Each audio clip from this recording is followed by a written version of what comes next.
Hi, my name is Ashley Hoskins, and my son Easton was born 9 weeks early. He spent 88 days in the NICU, and then he was readmitted about a month later due to a virus where he was on the floor at Children's for about 2 weeks.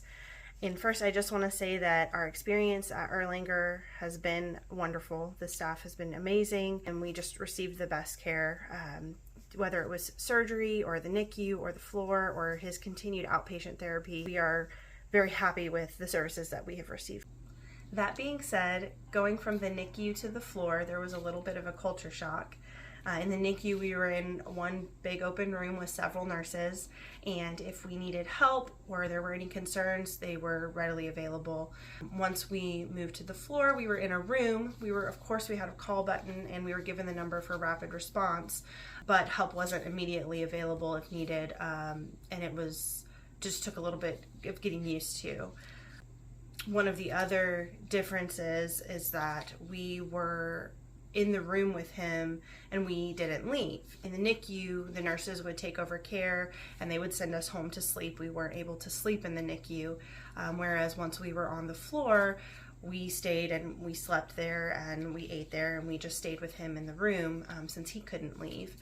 And that was a very different experience. There aren't really accommodations for the parents on the floor. There was a small pull-out sofa that my husband and I both slept on at night, and then my husband would have to leave to go get food as food wasn't provided for parents, and that was another challenge in and of itself, being that we couldn't both leave to go get a cup of coffee or get food or heat up food in the kitchen. One of us would have to stay in the room the entire time, and if we had been there for maybe 1 or 2, 3 days, it may not have been as difficult, but we were there for over 2 weeks.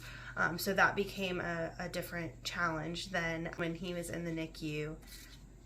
And something else that was challenging on the floor was while we were sleeping there wasn't a lot of sleep to be had.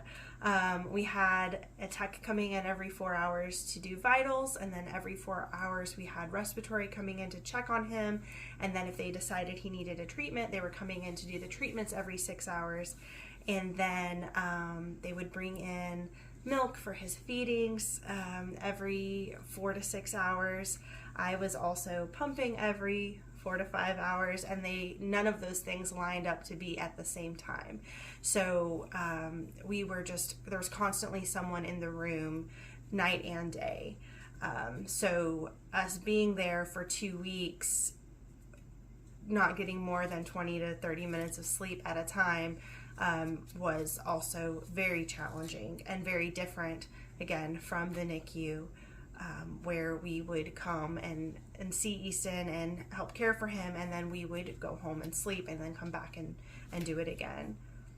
And one thing that I do want to let the nurses and staff know is that a parent coming from the NICU or the PICU to the floor, we're not trying to be needy and we're not trying to make your lives difficult, but sometimes due to our past experiences, we might come across that way a little bit. For instance, when Easton was in the NICU, he was on a monitor 24/7 the entire time he was there.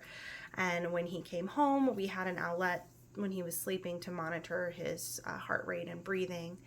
And the night that he was admitted to the floor, the nurse had told us that it wasn't necessary. He didn't need to be on the monitor. And that was very stressful, especially for me at night. I was just standing over him, watching him breathe.